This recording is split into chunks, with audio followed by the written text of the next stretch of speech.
Hello everyone, it's Uncle Stan, and I'd like to introduce you to the town of Vernazza. Vernazza is part of the Cinque Terre, meaning 5 lands. This is one of the 5 towns in the area that is decorated in this style and developed in a similar style. 4 of the 5 lands actually have seaports like this does. All 5 are connected by train, and you can reach all 5 by car. However, there's very limited parking. When these towns were being developed, it was very common for pirates to raid them, so they had to set up a fortified position, and this is the route that you can take to go up to the castle that is on top of the hill of Vernazza. It's quite a steep walk, and in a moment here I'll turn on the main sound, and so you'll hear me breathing very heavily. But also, the bells were ringing as I got to this point, and I thought I would share the bells with you. I'll come up to the top of the steps and pan around, and you'll see the defensive tower right here.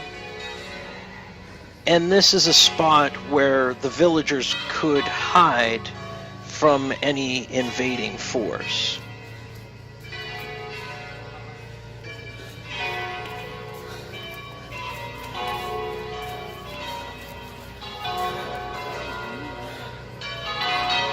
And as I come up to the fence here, that is St. Margaret's of Antioch, where the bells are ringing.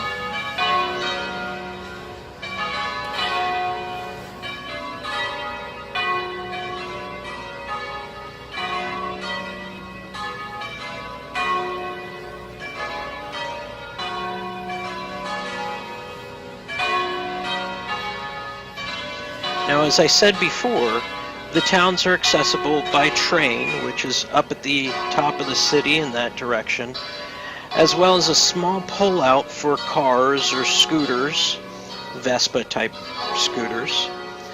Also by boat.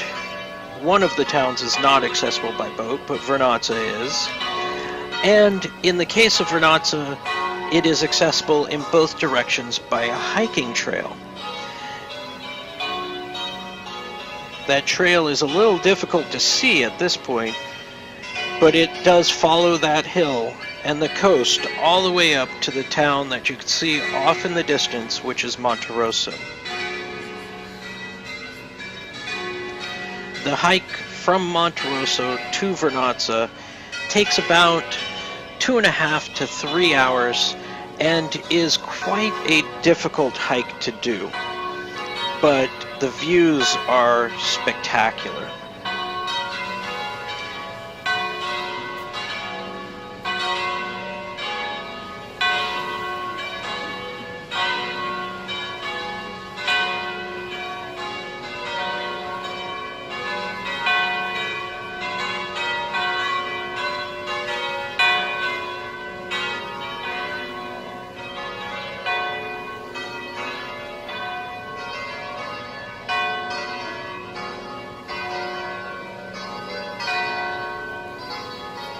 The bells are ringing to signify that it is time to come to Mass. This was the evening daily Mass for the city.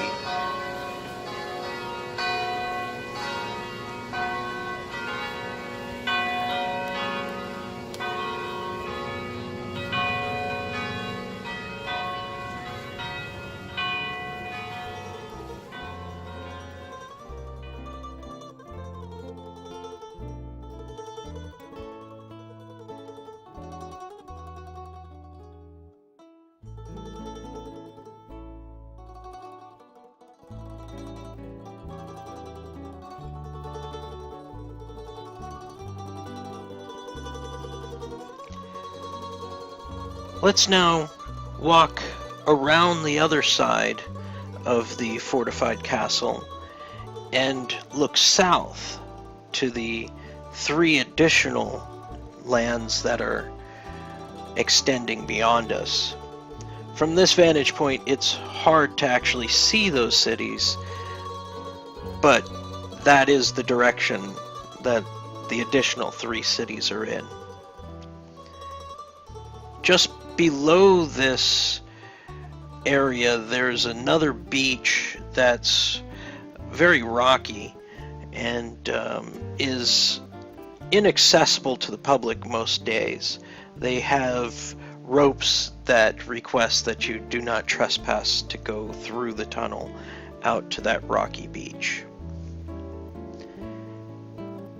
But the view from the top of the castle is just absolutely stunning.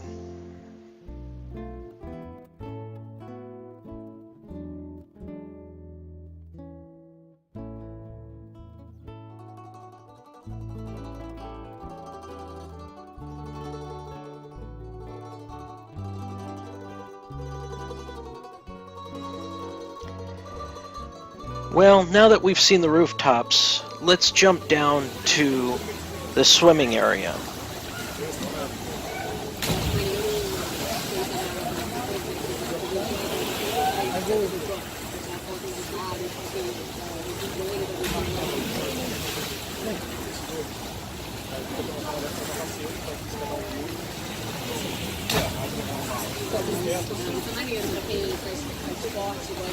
Four of the 5 cities in the Cinque Terre do meet the ocean, and those all have a spot to swim and jump into the ocean like this.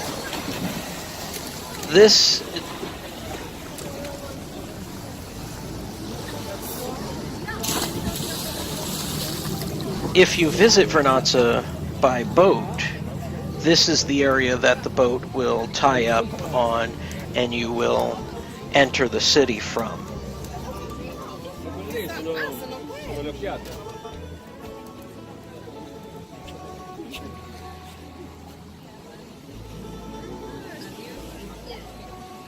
I was visiting Vernazza on a weekday, and so the crowds were very light. But on weekends, this is a favorite tourist location, and so to find a spot to lay your towel out or relax in the sun gets a little difficult. But this is where most people would come to enjoy the beach and the ocean here at Vernazza.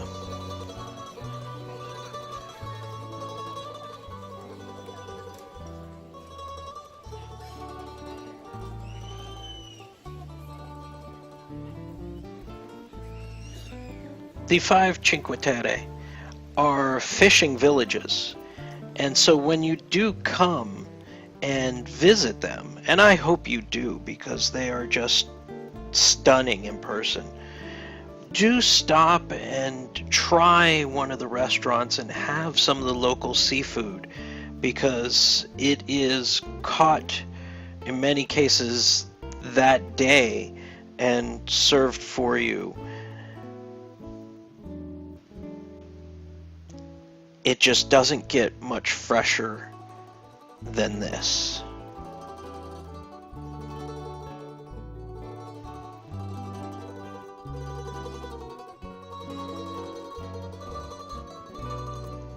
And with this waterfront view, I will leave you to ponder Vernazza.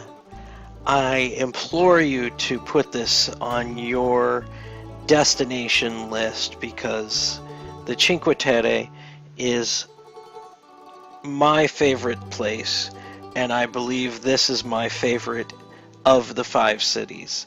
And this one is the one that I will return to.